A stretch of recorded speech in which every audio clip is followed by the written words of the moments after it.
Donato Bramante, born in 1444 and died in 1514.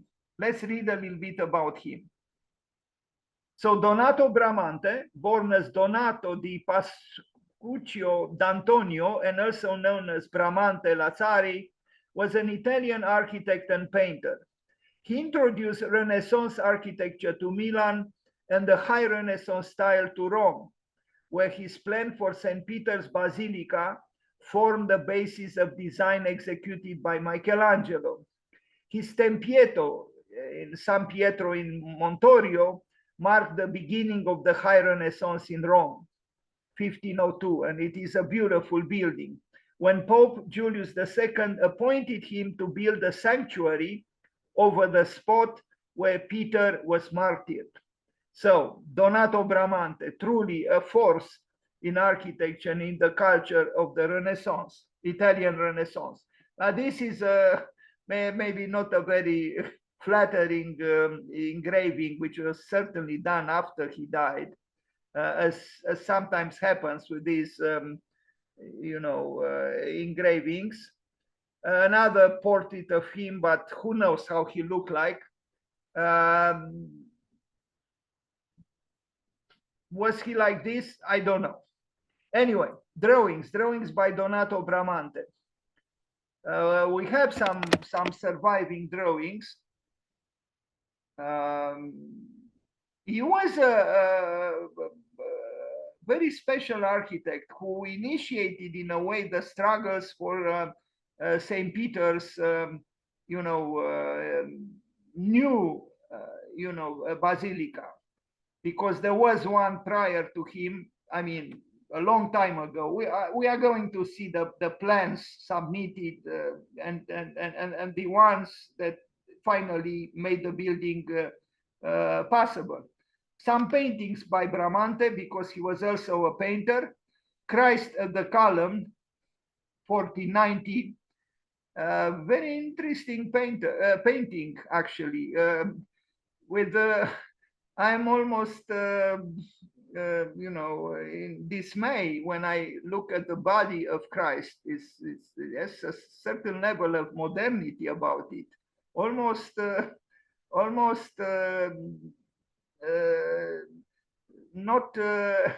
not right, I would say, but I shouldn't talk like this, not right. It's just that it's not how you would expect Christ to look like, on the cross. Just a second, sorry. So at that time, most architects were also artists, sculptors, painters, sometimes they wrote like Alberti, but I don't think at that time in the Renaissance, the architects were accountants or, money speculators, that is businessmen. No, I mean, you could say I'm idealizing the architects at that time. Yes, I am probably, but I'm happy to do so. And I see what they were doing. They were doing paintings, they were doing sculptures, and they were doing architecture. Santa Maria presso San Tiro in Milan. So we are at the end of the 15th century. I like Bramante because there is a certain austerity in his work and a sense of balance that I admire very much. So again, how is this called? Just a second. Let's go here. Santa Maria presso San Tiro. Many buildings, of course, destined to Santa Maria, properly so. So this is in Milan, not in Rome. He also built in Rome. Donato Bramante.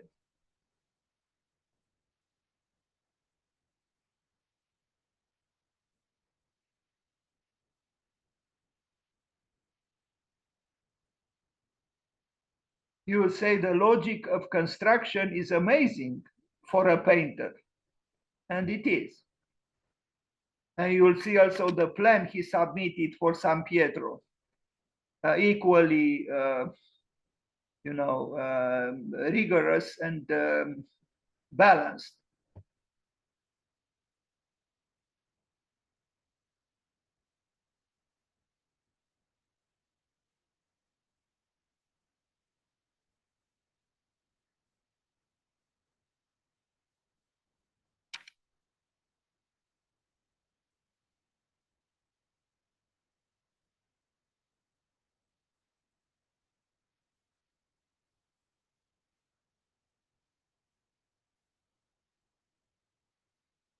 Santa Maria delle Grazie, the cloister, though an apse, he didn't design the whole building.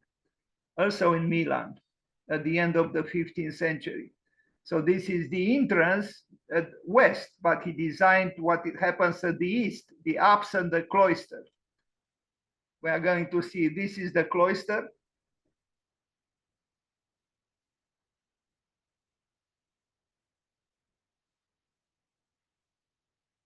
Although I'm a little bit confused, and it's possible the images might be a little bit not properly chosen, because he also built a cloister in Rome, and we are going to see it very similar to this one. This is the apse, the eastern facade of this church in Milan. So he designed this, the apse. Now, the Tempietto, in my opinion, his best building, and it is a beautiful building, and Palladio loved it too, since he made drawings of Il Tempietto, very, very nice drawings, which are shown in the 4 books of architecture that Palladio published. The Tempietto in San Pietro in Montorio is a church there, and he built in the courtyard this small temple. This is the drawing of Palladio. And I love this drawing. Once I even made a project myself for a competition in Japan. I just placed on a little pedestal here in the center the beginning of the world by Brâncuș. You know, it was a competition for a sculpture museum. So, you know, I just had this idea to place inside Il Tempietto by Bramante the beginning of the world by Brâncuș. That's it. But the drawing, as I said, belongs to Andrea Palladio, and it's a beautiful drawing. As Palladio often did, he would divide the building symmetrically into half section, half elevation.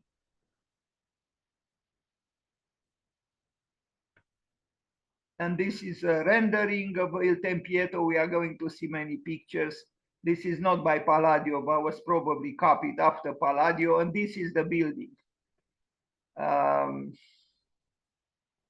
So apparently St. Peter was martyred here on this spot, and that's where the church decided to build Il Tempietto. And Bramante did the job, and I think he did a brilliant job. These are both drawings are by Andrea Palladio, the plan and the half section, half elevation.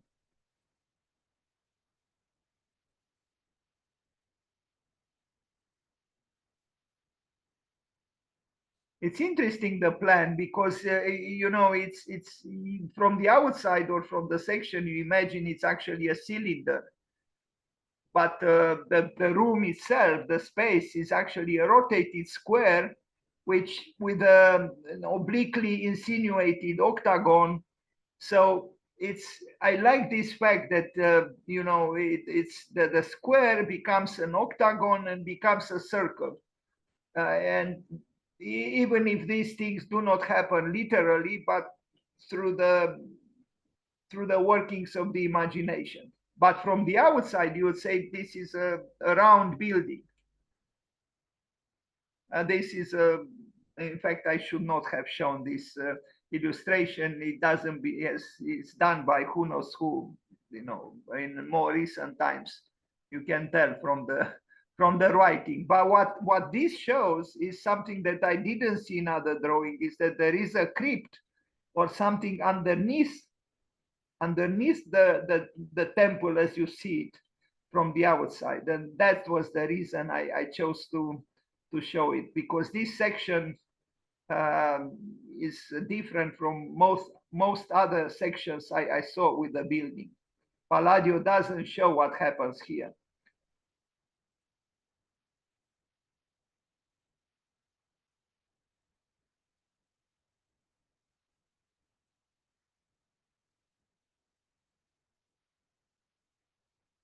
If you are in Rome, I hope you will not forget to visit it. It's not difficult to find it.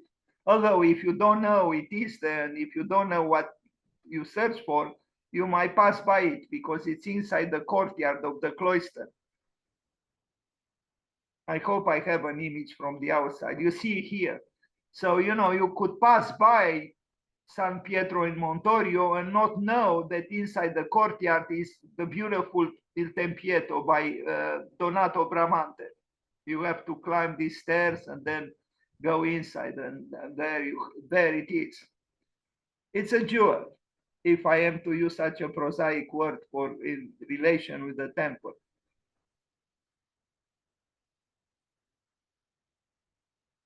Donato Bramante.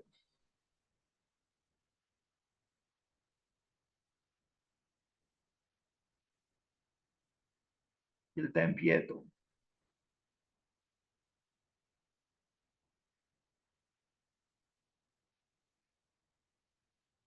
And the drawing, I think this was by him.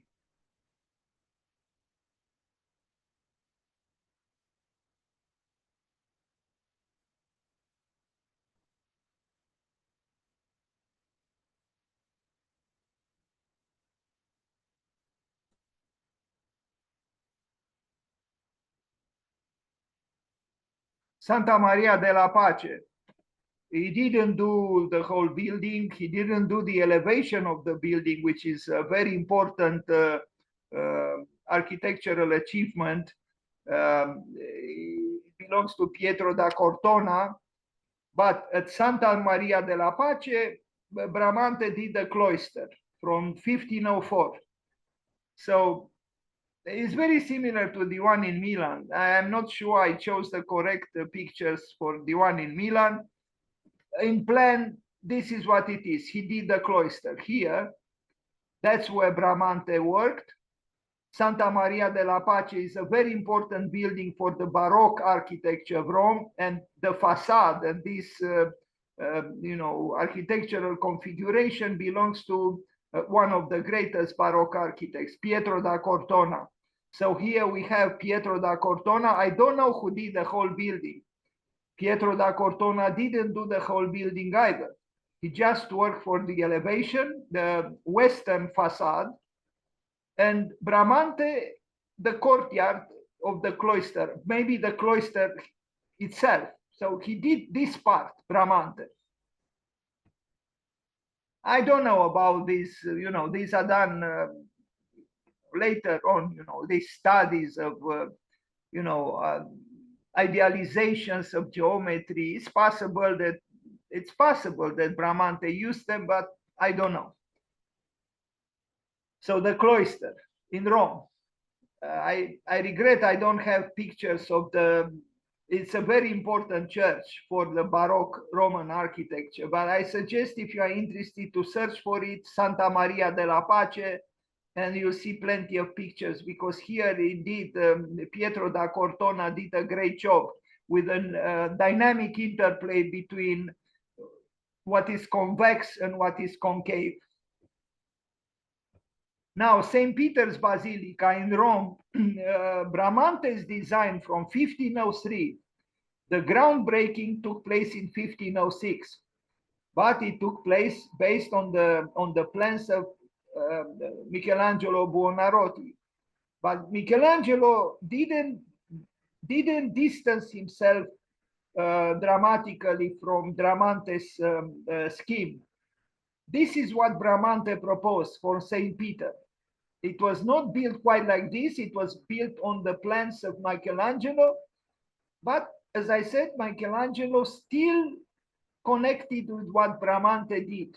There were other plans, and I hope I have them here. Yes, there was the old St. Peter's from the 4th century.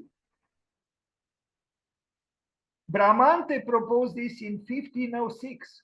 So more than 1,000 years later, Bramante proposed this plan. Then Michelangelo proposed this, and you see they are very similar. I mean, there are some differences, but there are also similarities. In the end, Carlo Maderno, he lengthened the nave, and now the facade of the building is here. So Michelangelo didn't propose this. This belonged to Maderno from 1607. So, you know, from 1506 to 1607, 100 years passed since Bramante proposed this, and Maderno finalized the building with the intermediate effort of Michelangelo, who also designed the very impressive dome above this. So, and here we see, you know, other contributions to, you know, planning. San Pietro, Raphael proposed this, then Peruzzi, then San Gallo, and then Michelangelo.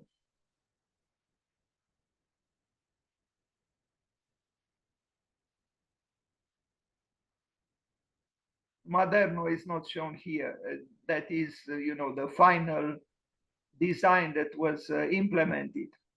Cortile del Belvedere in Vatican City in Rome, 1506, also done by Donato Bramante, but I'm not sure there are two actually. As you can see, it's one here and one here, and I don't know if he designed both or just one of them. And if one of them, I don't know which one. I should study more. Anyway, cars at the Vatican, and you see here in the plan, you know, the two, the Cortile Superiore and Cortile Inferiore. Maybe he designed both or just one of them, but anyway, this is what it is. Apparently he was, you know, given such commissions, you know, with the courtyards of cloisters, and here with this Cortile at the Vatican. As you can see in section, the two spaces, this one and this one, but there is a difference in section as well. You know, this is a taller building, and you know, the ground floor is at a much lower level. Rome. Palazzo Caprini, also known as Raphael's house. Raphael, although he died at 37, I have to say that he was a very accomplished artist and even architect, and he was doing well. In fact, he was planning to build a huge palace for himself. I think it was his house in Palazzo Caprini, which was designed by Bramante, but demolished in the 17th century. And we only have, you know, such renderings of it. Of course, in the 17th century, there were no photographers on the face of the earth. Now, obviously, you know, Rome at that time valued, and not just Rome, the great artists and the great architects were very valued. If a young painter, you know, like Raphael, yes, a painter of genius and an architect, lived like this, you know, you can imagine. I don't think we can easily say something similar these days. There are many, many artists and poets and very capable people who live in the gutter, not in palaces designed by Bramante. And this is another later day rendering of this building, Raffaello's palace, designed by Bramante, demolished in the 17th century. In addition to building, Bramante wrote about architecture and composed 80 sonnets. Not bad. Not bad at all. Maybe we should have again architects who write sonnets in addition to building and in addition to writing about architecture. So he died on April 11th.